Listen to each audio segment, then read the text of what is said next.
5 seconds.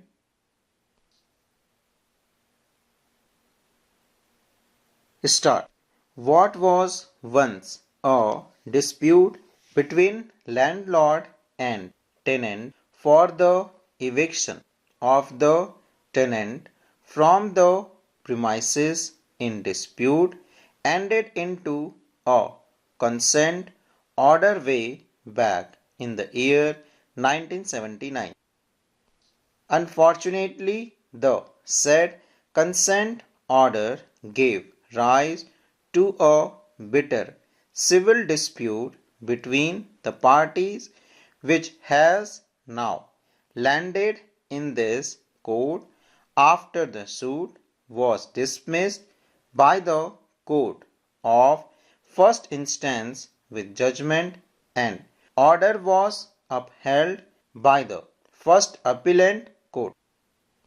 However, the decree so passed was reversed by the High Court in second appeal.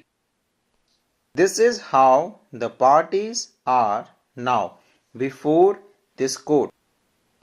Late Bhavani Prasad alias Bhagavati Prasad, now represented by his legal representatives, was the landlord, and the late Charan Das, now represented by his legal representatives, was a tenant in the premises consisting of a house of 2 rooms godown comprised in Khasra number 1383, situated in Mohalla Charpat Church Road, Chamba town.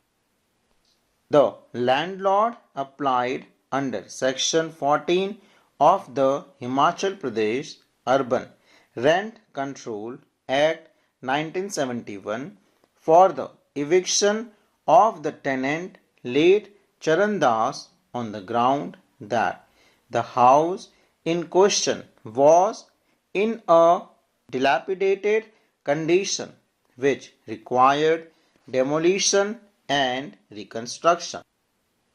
The suit was initially contested by the tenant, wherein issues were framed, out of which 2 issues were relevant and important, so as to whether the house in dispute is in a dilapidated condition, unfit for habitation, and requires demolition and reconstruction, and whether the landlord requires the said house for his bona fide personal use. In the said suit, on one of the dates fixed, that is 5/9/1979, the landlord appeared in court and stated that there has been a settlement between the parties and the tenant has accepted to deposit a sum of rupees 12,500 before 15/12/1979 in the court. In the event the amount is so deposited on or before the aforesaid date, the application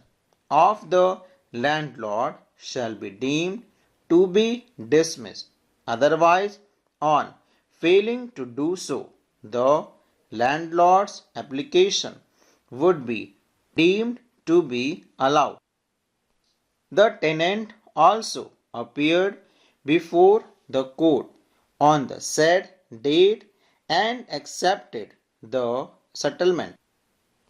He stated that in case he failed to deposit the aforesaid amount on or before the date fixed, he shall vacate the house godown, and in the event of him depositing the sum, the application of the landlord shall be deemed to be dismissed.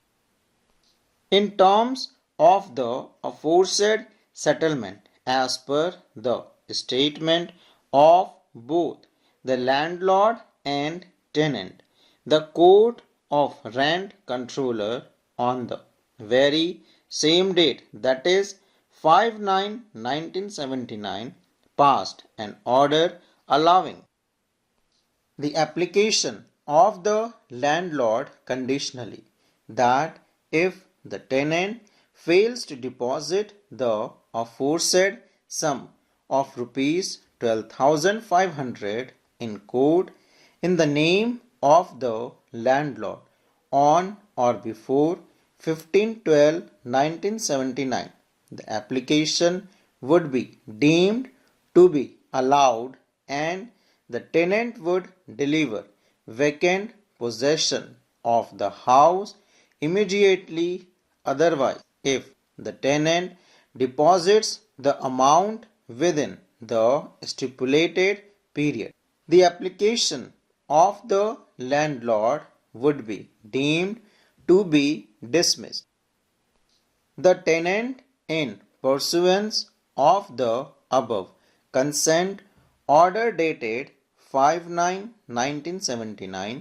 deposited a sum of rupees 12,500 in the